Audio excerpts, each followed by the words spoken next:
चलिए तो फिर शुरू करते हैं एक्सरसाइज 3.6 का लेक्चर नंबर 3 और कोशिश करेंगे कि हमारी जो एक्सरसाइज है वो इसी लेक्चर में कंप्लीट हो जाए। जिन बच्चों ने इससे पहले के लेक्चर नहीं देखे हैं उनको ज़रूर देख लीजिएगा, उसके बाद ही ये वाला लेक्चर आपको समझ में आएगा। तो फिलहाल आगे बढ़ते हैं। तो हमारे सामने है क्वेश्चन नंबर 2 का पार्ट सेकेंड। लिखा है कि 2 women and 5 man can together finish an embroidery work in 4 days। 2 औरतें और 5 आदमी मिलकर एम्ब्रॉयडरी वर्क को 4 दिन में पूरा करते हैं।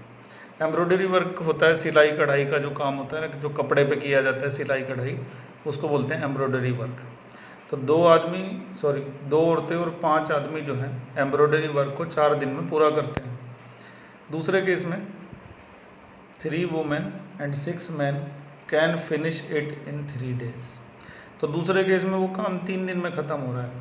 अगर औरतें ज़्यादा ले ली जाती हैं, मतलब देखो पहले औरतें 2 थी, इस वाले केस में औरतें 3 हैं, आदमी पहले 5 थे, इस वाले केस में आदमी 6 हैं। तो अगर 3 वुमेन और 6 मैन ले लिए जाते हैं सेकंड केस में, तो काम जो है वो 3 दिन में ही ख़त्म हो जाएगा। जो इस काम में पहले 4 दिन लग रहे थे, अब उस काम को ख़त्म होने में सिर्फ 3 दिन लगेंगे। Find the time taken by 1 woman alone to finish the work and also that taken by 1 man alone। अगर इस काम पर एक वुमेन को लगा दिया जाए, ये लिखा है ना 1 woman alone, या फिर एक मैन को लगा दिया जाए, तो ये काम कितने दिन में ख़त्म होगा। फ़िलहाल हमारे पास 2 केस हैं कि अगर 2 वुमेन और 5 मैन उस काम पर लगते हैं तो काम ख़त्म होता है कितने दिन में, 4 दिन में। लेकिन अगर 3 वुमेन और 6 मैन उस काम पर लगते हैं तो काम ख़त्म होता है 3 दिन में। और हमें ये पता लगाना है कि अगर एक आदमी को लगा दिया जाए सिर्फ, या फिर एक औरत को लगा दिया जाए उस काम को पूरा करने में, तो वो काम कितने दिन में ख़त्म होगा। तो मैं यहाँ पे लिख देता हूँ पहले कि मान लेते हैं कि वुमेन से वो काम x डेज़ में पूरा होगा और मैन से वो काम जो है y डेज़ में पूरा होगा। मैं यहाँ पे स्टेटमेंट लिख देता हूँ। तो इस तरह से मैंने यहाँ पे लिख दिया है कि let the time taken by 1 women to finish the work be x days and by 1 man be y days.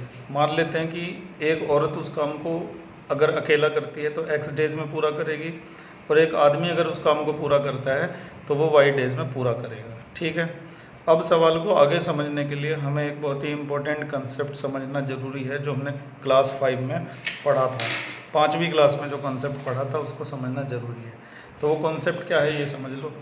मान लो कि तुम किसी काम को 4 घंटे में पूरा करते हो, किसी काम को 4 घंटे में पूरा करते हो, और तुम्हारा मैं 1 घंटे का काम पूछूं कि 1 घंटे का काम कितना है तुम्हारा, तो तुम कहोगे 1/4। अगर तुम किसी काम को 10 डेज़ में पूरा करते हो और मैं पूछूं कि तुम्हारा 1 दिन का काम कितना है, तो तुम कहोगे 1/10। समझ गए। इसी तरह से मान लो कि तुम 2 घंटे में किसी काम को पूरा करते हो, तो तुम 1 घंटे में कितना काम करोगे, 1/2, यानी कि आधा काम। 2 घंटे में पूरा काम कर रहे हो तो 1 घंटे में आधा काम करोगे। समझ गए। तो मान लो कि कोई किसी काम को 4 घंटे में पूरा करता है तो 1 घंटे का काम 1/4। कोई किसी काम को 10 दिन में पूरा कर रहा है तो 1 दिन का काम होगा 1/10।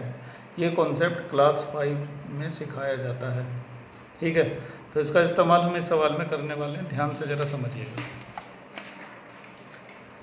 तो हमने ये मान रखा है कि time taken by 1 women to finish the work be x days. एक औरत उस काम को x दिन में पूरा करेगी, तो एक औरत का 1 दिन का काम देखो कितना होगा। देयरफॉर 1 डे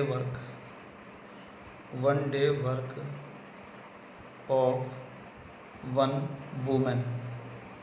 एक वुमेन का 1 दिन का काम कितना होगा। अगर वो 10 दिन में काम पूरा कर रही है तो 1 दिन का काम होगा 1/10। अगर वो x डेज में काम पूरा कर रही है तो 1 दिन का काम क्या होगा, 1/x। दिमाग पे जोर डालने की कोशिश करिए। इसी तरह से 1 डे वर्क, यहाँ मैंने डेज लिख दिया गलती से, 1 डे वर्क ऑफ 1 मैन। एक आदमी का 1 दिन का काम कितना होगा। आदमी काम पूरा कर रहा है y डेज में, तो 1 दिन का काम कितना होगा, 1/y। ठीक है। तो वुमेन का 1 दिन का काम 1/x है और मैन का 1 दिन का काम है 1/y। अब इसकी मदद से हम पहली इक्वेशन तैयार करने जा रहे हैं। केस फर्स्ट हम ले लेते हैं, यहाँ पर ध्यान से समझिएगा केस फर्स्ट को। केस फर्स्ट में 2 वुमेन लगी हुई थी काम पर। अगर एक वुमेन का 1 दिन का काम 1/x है तो 2 वुमेन का कितना होगा 1 दिन का काम, 2/x। ठीक। मैन कितने लगे हुए थे? 5। एक आदमी का एक दिन का काम है 1/y, तो 5 आदमी का एक दिन का काम होगा 5/y। और ये मिलाकर काम को कितने दिन में पूरा कर रहे थे? 4 दिन में। लेकिन हम यहाँ बात कर रहे हैं 1 डे वर्क की, तो इनका एक दिन का काम क्या होगा? 1/4। इस तरह से यहाँ पर हमारी पहली इक्वेशन तैयार हो गई। यहाँ तक का अगर सवाल आपको समझ में आ गया तो समझो कि पूरा सवाल समझ में आ गया। यहाँ तक का समझ में नहीं आया तो आगे समझने की कोशिश मत करना। एक बार फिर से पूरे सवाल को रिपीट करता हूँ, ध्यान से सुनना। तो यहाँ तक का एक बार फिर से समझ लेते हैं। हमें 2 केस दिए गए थे कि 2 वुमेन और 5 मैन किसी काम को 4 दिन में पूरा करते हैं, 3 वुमेन और 6 मैन उस काम को 3 दिन में पूरा करते हैं। तो बताओ, अगर एक आदमी लगा दिया जाए या फिर एक वुमेन लगा दी जाए तो वो काम कितने दिन में ख़त्म होगा? तो हमने मान लिया कि एक वुमेन उस काम को पूरा करती है x डेज में और एक आदमी उस काम को पूरा करेगा y डेज में। फिर हमने दोनों का एक एक दिन का काम निकाला। एक वुमेन का एक दिन का काम होगा 1/x और एक मैन का एक दिन का काम होगा 1/y। इस चीज़ में हमने वो 5वीं क्लास का जो कॉन्सेप्ट है उसका इस्तेमाल किया कि अगर हम किसी काम को 4 घंटे में पूरा कर रहे हैं तो हमारा 1 घंटे का काम होगा 1/4। किसी काम को हम 10 दिन में पूरा कर रहे हैं तो हमारा 1 घंटे का काम होगा, एक दिन का काम होगा 1/10। अगर हम किसी काम को x डेज में पूरा कर रहे हैं तो हमारा एक दिन का जो काम होगा वो होगा 1/x। ठीक है। अगर हम किसी काम को y डेज में पूरा कर रहे हैं तो हमारा एक दिन का काम क्या होगा? 1/y।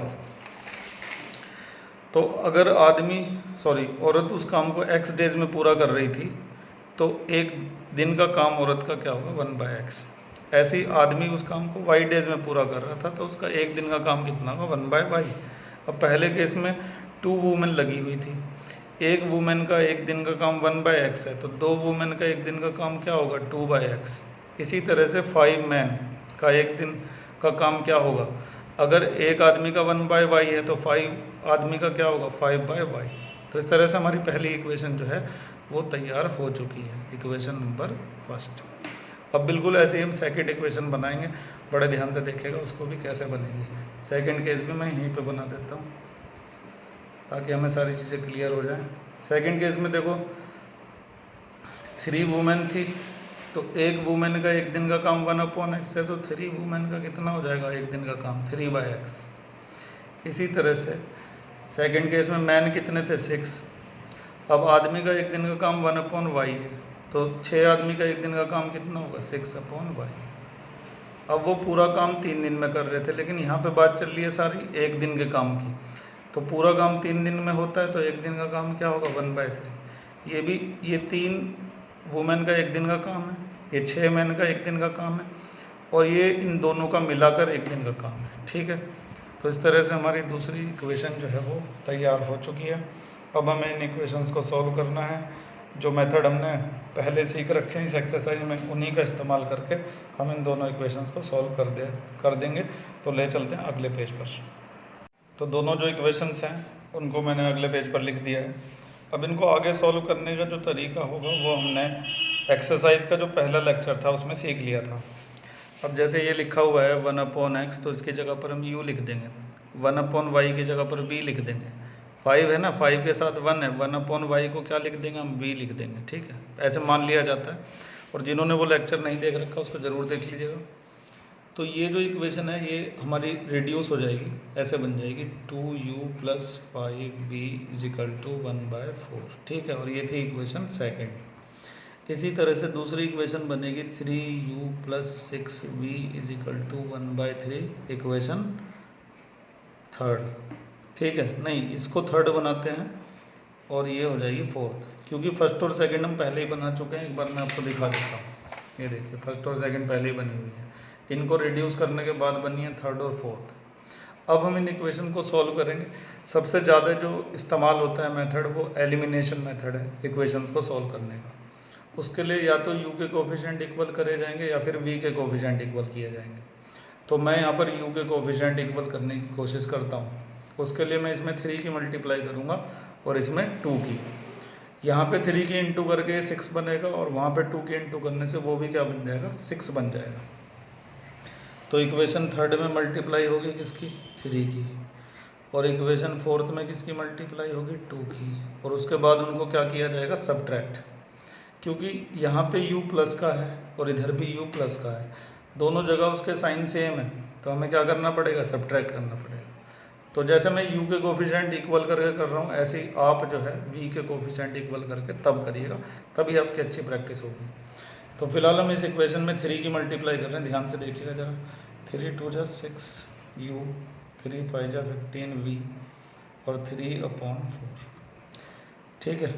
यहाँ पे 3 के इंटू करेंगे 3/4, इसमें 2 की मल्टीप्लाई कर रहे हैं तो ये आ जाएगा 6u 12v और यहाँ पे 2 के इंटू करने से आएगा 2/3।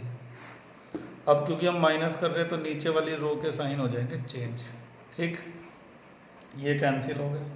15 में से 12 गया तो क्या बचा 3v, 3/4 में से 2/3 जा गया, क्या बचेगा रफ में कर लेते हैं, 3/4 में से 2/3। सबसे पहले तो एलसीएम ले लो, 12 आ गया, 4 3 जा 12, 3 3 जा 9, 3 4 जा 12, 4 2 जा 8, तो कितना आ गया 1/12। एलसीएम लेना तो आता ही होगा, छठी क्लास में सिखाते हैं ये। तो कितना आ गया 1/12, ठीक। अब ये 3 जो है ना इसमें जाके इंटू हो जाएगा, तो 3 इसमें जाके इंटू हो गया तो 12 3 जा 36। v की वैल्यू आ गई कितनी 1/36। अब v की वैल्यू को यहाँ पे रख दो चाहे यहाँ पे रख दो, उससे तुम्हें किसकी वैल्यू मिल जाएगी u की। तो मैं इस v की वैल्यू को रख देता हूँ इक्वेशन 4th में, ये 4th लिखा हुआ है, ज़रा देख लो ढंग से, ठीक है। तो मैंने बड़ी तेज़ी से यहाँ पे लिख दिया कि substituting the value of v in equation 4th, यहाँ पे v की वैल्यू ये रखने जा रहे हैं, तो 3u + 6, v की वैल्यू 1/36 इज इक्वल टू 1/3, 6 से 6 time cancel, 3u + 1/6 is equal to 1/3। अब 1/6 उधर जाके क्या हो जाएगा माइनस, तो 3u is equal to 1/3 minus 1/6, ठीक है। थोड़ा ऊपर करते हैं, 3u ऐसे ही रहेगा, एलसीएम ले लो, 6 आ गया, 3 2 जा 6 और 6 1 जा 6, तो सॉल्व होकर कितना आ गया 1/6। अब ये 3 उसमें जाके इंटू हो जाएगा, तो 3 6 जा कितने होते हैं 18, 3 जो है इसमें जाके इंटू हो गया, तो u की वैल्यू कितनी आ गई 1/18 और v की वैल्यू क्या आई थी 1/36। लेकिन हमारा मकसद u और v की वैल्यू निकालना नहीं होता कभी भी, हमारा मकसद होता है x और y की वैल्यू निकालना, ठीक है। क्योंकि क्वेश्चन में शुरुआत से x और y थे, बीच में हमने उनको u और v माना था। तो अब u और v की वैल्यू हम यहाँ पे रखने जा रहे हैं, बड़े ध्यान से देखिएगा जरा। इसी पेज पे कर देता हूँ एडजस्ट, पेज बचाने की कोशिश करनी चाहिए हमेशा, इससे प्रकृति को फ़ायदा होता है और प्रकृति का फ़ायदा यानी कि हमारा फ़ायदा। तो 1/x और u की वैल्यू कितनी है, u की वैल्यू ये रही 1/18, तो सामने सामने सीधा सीधा x की वैल्यू कितनी आ गई 18 आ गई, ठीक है। अब y की वैल्यू निकालने के लिए यहाँ पे 1/y is equal to v है ना, तो यहाँ पे v की वैल्यू रख देंगे 1/36, तो 1/y इज इक्वल टू क्या है, एक सेकेंड, तो 1/y जो है वो v है। अब v की जगह पर हम क्या रख देंगे 1/36, तो इससे सीधा सीधा y की वैल्यू क्या आ जाएगी 36। अब ये x और y थे क्या वो समझ लेते हैं। x था कि वुमेन उस काम को अकेली कितने दिन में पूरा करेगी, तो वुमेन उस काम को अकेली करेगी 18 दिन में पूरा, और आदमी उस काम को अकेला पूरा करेगा कितने दिन में 36 डेज में। तो यहाँ पे थोड़ी सी प्रॉब्लम है कि वुमेन उस काम को इतनी जल्दी ख़त्म कर रही है और आदमी जो है वो 36 दिन लगाएगा उस काम को पूरा करने में। आखिर यहाँ पे दिक्कत क्या है, तो दिक्कत यह है कि ये एम्ब्रॉयडरी वर्क है। एम्ब्रॉयडरी वर्क में क्या होता है कि ये देखा जाता है कि वुमेन जो है वो ज़्यादा स्किल्ड होती हैं, ज़्यादा अच्छे से वो चीज़ों को कर पाती है, ठीक है। तो उम्मीद है कि समझ गए होंगे आप इस चीज़ को। हमने पता लगा लिया कि औरत उस काम को करने में 18 दिन लगाएगी और आदमी उस काम को करने में पूरा 36 दिन लगाएगा। तो एक बार पूरे सवाल को दोबारा से देख लेते हैं। तो हमारा सवाल ये था कि 2 वुमेन और 5 मैन किसी काम को पूरा करते हैं 4 दिन में, 3 वुमेन और 6 मैन उसी काम को 3 दिन में पूरा करते हैं। तो बताओ अगर एक आदमी को लगा दिया जाए या एक औरत को लगा दिया जाए तो वो काम कितने दिन में ख़त्म होगा। तो हमने मान लिया कि औरत जो है वो उस काम को x डेज में पूरा करेगी, आदमी y डेज में पूरा करेगा। फिर दोनों का एक एक दिन का काम निकाला। अब एक वुमेन का एक दिन का काम 1/x है, तो 2 वुमेन का कितना हो जाएगा 2/x, एक दिन का काम। एक मैन का एक दिन का काम 1/y है, तो 5 मैन का एक दिन का काम कितना होगा 5/y। और वो काम को कर रहे थे 4 दिन में पूरा, लेकिन यहाँ पे बात चल रही है एक दिन के काम की, तो एक दिन का काम कितना होगा 1/4। ऐसे हमारी पहली इक्वेशन तैयार हुई। बिल्कुल सेम तरीके से दूसरी इक्वेशन तैयार हुई। फिर अगले पेज पर हमने उनको पुराना जो मेथड है जो सीख रखा है हमने इसी एक्सरसाइज के लेक्चर 1 में, वो लगा के आराम से पता लगा लिया कि औरत को उस काम को पूरा करने में 18 दिन लगेंगे अगर वो अकेला पूरा करती है, और आदमी उस काम को 36 दिन में पूरा करेगा। तो बेहतरीन क्वेश्चन था, उम्मीद है कि समझ में आ गया होगा। समझ में आ जाता है तो लाइक करना बिल्कुल ना भूला करें। चलिए आगे बढ़ते हैं। चलिए खैर, एक और बेहतरीन सवाल इस एक्सरसाइज का हमारे सामने है। तो पहले सवाल को ध्यान से पढ़ेंगे और ध्यान से पढ़ने के बाद देखेंगे करना क्या है। Ruhi travel 300 kilometre to her home partially by train and partially by bus. Ruhi को जाना है 300 किलोमीटर दूर, उसका घर है 300 किलोमीटर दूर। पार्शली बाय ट्रेन मतलब कुछ हिस्सा ट्रेन से चलेगी, और पार्शली बाय बस कुछ हिस्सा वो बस से चलेगी। 300 किलोमीटर की दूरी पूरी जो है वो एक ही चीज़ से नहीं चलेगी, कुछ ट्रेन से चलेगी और कुछ चलेगी बस से, ठीक है। She take 4 hour if she travel 60 kilometre by train and the remaining by bus. उसको 4 घंटे लगेंगे अगर वो 60 किलोमीटर ट्रेन से चले और द रिमेनिंग बचा हुआ जो है वो बस से चले। अब 300 किलोमीटर में से 60 किलोमीटर अगर ट्रेन से चलेगी तो बस से कितना चलेगी 240 किलोमीटर। ये तो कॉमन सेंस की बात है। 300 में से 60 अगर ट्रेन से चली और बचा हुआ बस से चली तो बचा हुआ कितना है 300 में से 60 निकालो तो बचेगा 240। तो 240 वो किससे चलेगी बस से चलेगी। इसी तरह से आगे दूसरा केस भी दे रखा है। इस चीज़ को अच्छे से समझने के लिए पहले हम एक फिगर यहाँ पे बना लेते हैं, ठीक है। तो ये मैंने वो पूरा रूही का जो रास्ता है उसका वो बना दिया है, ठीक है। मान लेते हैं यहाँ पे रूही का ऑफिस है और यहाँ पे उसका घर है। तो ऑफिस जो है वो घर से कितनी दूर है 300 किलोमीटर। तो आपको ये सोचकर आश्चर्य होगा कि ऑफिस घर से इतनी दूर कैसे हो सकता है। देखो, अगर रूही जापान में रहती होगी तो जापान में बुलेट ट्रेन चलती है और बुलेट ट्रेन 300 किलोमीटर जो है वो उसको 1 घंटे से भी कम समय में पहुंचा देगी। तो आप मान सकते हैं कि रूही का घर जो है घर उसके ऑफिस से 300 किलोमीटर दूर है, घर जा रही है वो। अब इस ट्रैवल का कुछ हिस्सा उसे बस से चलना है और कुछ किससे चलना है ट्रेन से। तो जो पहला केस है, केस फर्स्ट, उसके अकॉर्डिंग वो 60 किलोमीटर की जो दूरी है वो किससे चलती है ट्रेन से, ठीक है। और बचा हुआ बस से चलेगी। बचा कितना है 240, वो बस से चलेगी, ठीक है। और इस पूरे प्रोसेस में उसको जो टाइम लगेगा वो लगेगा 4 आवर्स का, 4 घंटे का। और ये हमने ले रखा है केस फर्स्ट, ठीक है। अब दूसरा केस पढ़ लेते हैं, वो क्या है। वो भी इसी तरह का होगा जैसा पहला केस होता है करीब करीब, वैसा ही दूसरा केस भी होता है। इफ़ शी ट्रैवल 100 किलोमीटर, इस बार 100 किलोमीटर ट्रेन से चल रही है, रिमेनिंग बाय बस, बाकी बचा वो बस से चल रही है। तो अब 100 किलोमीटर चलेगी किससे ट्रेन से, और बाकी बचा हुआ चलेगी बस से। बाकी बचा कितने बताओ जल्दी से। 300 में से 300 था पूरा, 100 निकाल दिया तो बचा कितना 200। तो 200 किलोमीटर वो किससे चलेगी बस से। तो इस बार कितना टाइम लगेगा 10 मिनट? नहीं भाई, ऐसे कैसे हो सकता है 10 मिनट में थोड़ा ही 300 किलोमीटर जा सकते हैं। वो तो एरोप्लेन से पॉसिबल हो सकता है, बल्कि एरोप्लेन से भी नहीं हो सकता 10 मिनट में। तो ये लिखा 10 मिनट लॉन्गर। 10 मिनट लॉन्गर का मतलब पहले से 10 मिनट ज़्यादा लगेंगे। पहले 4 घंटे लग रहे थे तो अब लगेंगे 4 घंटे और 10 मिनट। अब सबसे पहला काम यह है कि जैसे वो पूरा आवर्स में था, इस पूरे को भी आवर्स में बदलना ज़रूरी होता है, घंटे में बदलना पड़ेगा इसको। तो घंटे में कैसे बदलेंगे, देखो ये 10 मिनट है, 10 को 60 से डिवाइड कर देंगे, ये भी घंटे में आ जाएगा। और अब एच लगा देंगे, 0 से 0 कैंसिल हो जाएगा, 1/6 एलसीएम ले लो, 6 4 जा 24 और 1 25/6 आर उसको लग रहे हैं किस में, सेकेंड केस में। तो फर्स्ट केस में लगने वाला टाइम है 4 आवर्स का, और सेकेंड केस में लगने वाला टाइम है कितना 25/6 आवर्स का। अब हम करते हैं अपना सवाल की शुरुआत। उससे पहले ये जान लेते हैं कि निकालना क्या है। Find the speed of the train. Train की स्पीड निकालो और बस की स्पीड निकालो सेपरेटली।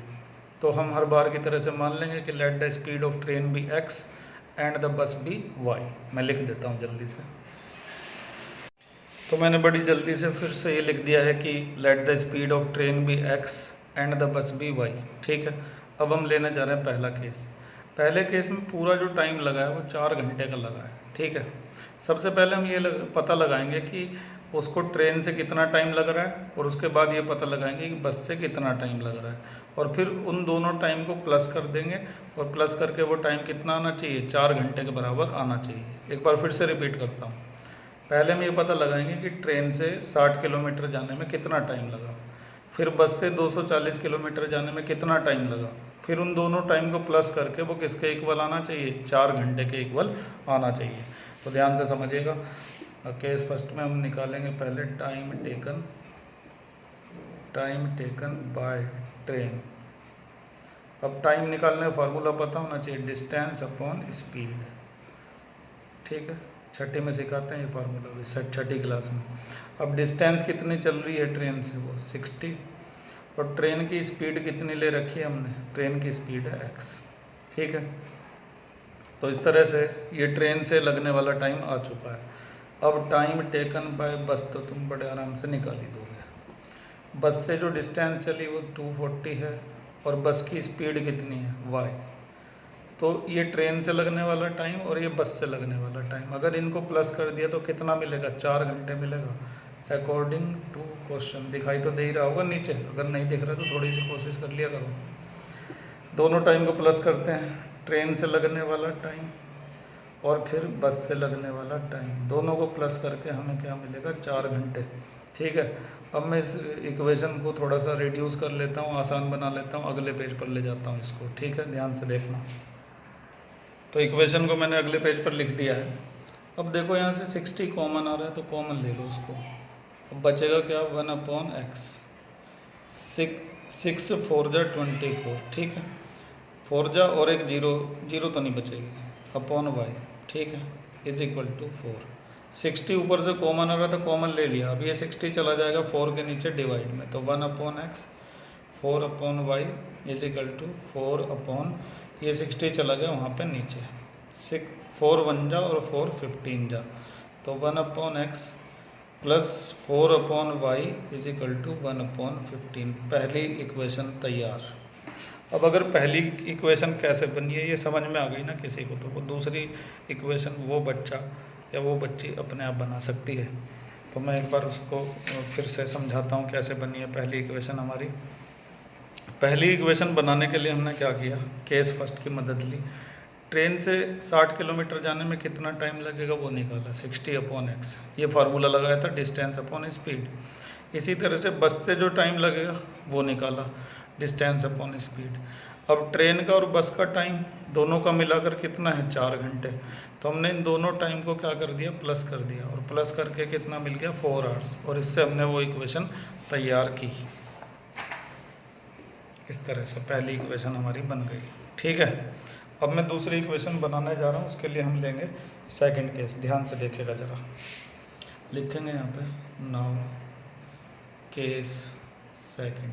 ठीक है, उसमें क्या निकालेंगे, टाइम टेकन बाय, तो ये मैंने लिख दिया time taken by train, time taken bye बस, और टाइम निकालने का फार्मूला होता है distance upon speed. Case second ज़रा देख लेते हैं। ट्रेन से चली थी 100 किलोमीटर और ट्रेन की स्पीड है x, तो टाइम लगेगा 100/x, डिस्टेंस अपॉन स्पीड लगा के।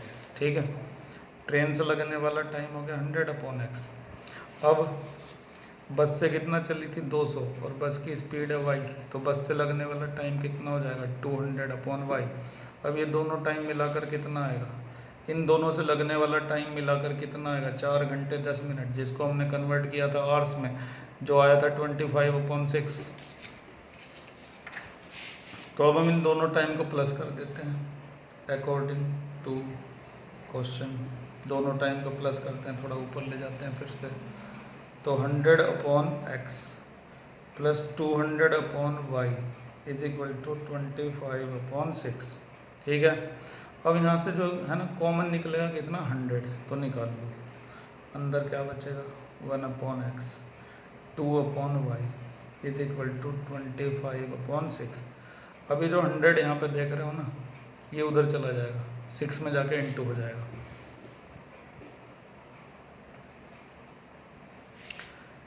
इसके लिए यहाँ पे देखिए, तो हमारे पास रह जाएगा 1/x प्लस 2/y, और जो 100 था यहाँ पे वो चला जाएगा 6 के साथ में, तो ये आ गया 25/6 इंटू 100। ठीक है, 25 से कट गया 4 टाइम, तो 1/x 2/y इजिकल टू 1/24, और तैयार हो गई सेकेंड इक्वेशन। तो ये बनी थी फर्स्ट इक्वेशन और ये बनी सेकेंड इक्वेशन। अब इसमें 1/y को u ले लेना और 1/y को v ले लेना, u और v मान के निकाल देना अपने आप ही। ठीक है, अब चाहे तो वीडियो देखना बंद कर दो, अपने आप करो सवाल को। ठीक है, और जो देखना चाह रहे हैं वो देख लो। अब हमारी ये जो दो इक्वेशन है मैं इनको अगले पेज पर ले जा रहा हूँ, जो देखना चाह रहे हैं वो देखते रहिए। तो इक्वेशंस को मैंने अगले पेज पर लिख दिया है। अब हर बार की तरह से वो लिखेंगे कि let 1/x is equal to u।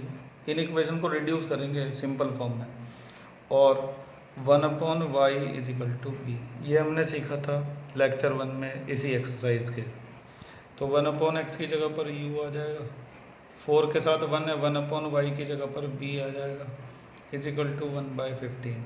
तीसरी इक्वेशन, यहाँ पर u प्लस 2 और 1/y की जगह v 1/24। फोर्थ इक्वेशन, u के कोफिशिएंट बराबर करने की जरूरत नहीं है, पहले से ही बराबर है, तो सीधा इक्वेशन थर्ड में से फोर्थ को क्या कर देते हैं माइनस। ध्यान से देखिएगा जरा, u plus 4v is equal to 1/15, और ये u plus 2v is equal to 1/24। Minus करते समय नीचे वाली रो के साइन चेंज हो जाएंगे, माइनस माइनस माइनस। ठीक है, ये हो गया कैंसिल, 4u में से 2u, 4v में से 2v गए तो 2v बचे, 1/15 में से 1/24 होगा माइनस। ऐसे करके माइनस कर लेना। अब इसमें से माइनस करके क्या आएगा, इसको मैं यहाँ पर रफ में कर लेता हूँ। ठीक है, तो इसको माइनस करने पर, इसमें से इसको माइनस करने पर एलसीएम लेकर कितना आ गया 1/40। तो ये मैं लिख देता हूँ 2v इजिकल टू 1/40। ठीक है, अब 2 इसमें जाके इंटू हो गया, तो v की वैल्यू कितनी आ गई 1/80। 2 इसमें जाके मल्टीप्लाई हो गया, v की वैल्यू अब कहीं रख देते हैं, v की वैल्यू यहाँ रख देता हूँ थर्ड में, उससे u की वैल्यू भी आ जाएगी। ठीक है, तो ये मैंने बड़ी तेज़ी से लिख दिया कि substituting the value of v in equation third. तो ये इक्वेशन थर्ड है, u प्लस 4 v की जगह क्या आएगा 1/80, 1/80 इजिकल टू 1/15। 4 से कट जाएगा कितनी बार 20 बार, और फिर 1/20 जो है ना इधर, वो उधर जाके क्या हो जाएगा माइनस। तो u इजिकल टू 1/15 माइनस 1/20। माइनस करके क्या आएगा मैं जल्दी से लिख देता हूँ, पहले एलसीएम बता देता हूँ इसका कितना आएगा। 20 और 15 का एलसीएम आएगा 300, उससे कम नहीं आएगा क्या, चेक कर लेते हैं। 20 और 15 का एलसीएम आ जाएगा 60। ठीक है, 15 4 जा 60 और 20 3 जा 60, तो ये आ गया 1/60। ठीक है, तो u की वैल्यू 1/60 आ चुकी है और v की वैल्यू आ चुकी है 1/80, लेकिन आंसर तब निकलेगा जब वैल्यू आएंगी x और y की। तो u इजिकल टू 1/60 और v इजिकल टू 1/80। u और v की जगह x y की फॉर्म रख देते हैं, तो u की जगह 1/x आएगा 1/60 और v की जगह 1/y आएगा 1/80। तो इससे सीधा सीधा वैल्यू आ जाएगी x is equal to 60 kilometre per hour, जो कि स्पीड थी किसकी, x किसकी स्पीड थी, ट्रेन की थी। चेक कर लेते हैं एक बार, x किसकी स्पीड थी, ट्रेन की, तो ट्रेन की स्पीड आ चुकी है। इसी तरह से बस की स्पीड भी आ चुकी है 80 किलोमीटर पर आवर। ठीक है, तो दोनों की स्पीड आ गई है। एंड में सही से स्टेटमेंट बना के लिख दीजिएगा। एक बार पूरे सवाल को फिर से रिपीट कर लेते हैं।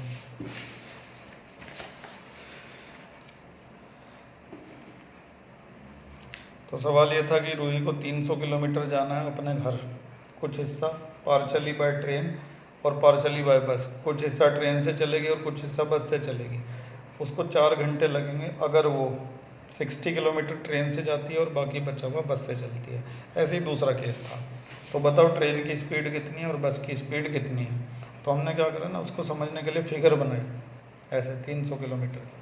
पहला केस ले लिया कि जब 60 किलोमीटर ट्रेन से चलेगी और बचा हुआ बस से चलेगी, बचा हुआ कितना है 240। फिर हमने देखा कि पूरा टाइम मिलाकर 4 घंटे लग रहा है, तो पहले हमने बस ट्रेन का टाइम निकाला, ये फार्मूला लगा के, डिस्टेंस अपॉन स्पीड, डिस्टेंस 60 थी और ट्रेन की स्पीड कितनी थी x, ट्रेन से लगने वाला टाइम निकाला, फिर बस से लगने वाला टाइम निकाला, फिर दोनों टाइम को प्लस करके टोटल टाइम 4 घंटे के इक्वल रख दिया और पहली इक्वेशन तैयार कर दी। ऐसे ही दूसरी इक्वेशन तैयार की और उनको अपने पुराने मेथड लगा के सॉल्व कर दिया। तो इस तरीके से हमारा जो ये सवाल था ये भी क्या हो चुका है, पूरा हो चुका है, और इसी के साथ हमारी ये एक्सरसाइज भी ख़त्म हो चुकी है और चैप्टर भी कंप्लीट हो चुका है। इसके बाद इस चैप्टर की ऑप्शनल एक्सरसाइज करवाई जाएगी और ऑप्शनल एक्सरसाइज को देखने के लिए आपको मेंबरशिप जो है इस चैनल की वो ज्वाइन करनी पड़ेगी इन सब चैप्टर के बाद। अब आगे के चैप्टर अगर समझने हैं तो उसके लिए आपको चैनल की मेंबरशिप लेनी पड़ेगी, कोई ज़्यादा फीस भी नहीं है उसकी, तो उसके लिए उसकी जो डिटेल्स हैं उनको आप डिस्क्रिप्शन में देख लीजिएगा कि मेंबरशिप कैसे लेनी है, कैसे कैसे उसमें फ़ीस होगी, क्या क्या होगा। ठीक है, आज के लिए बस इतना ही, थैंक यू।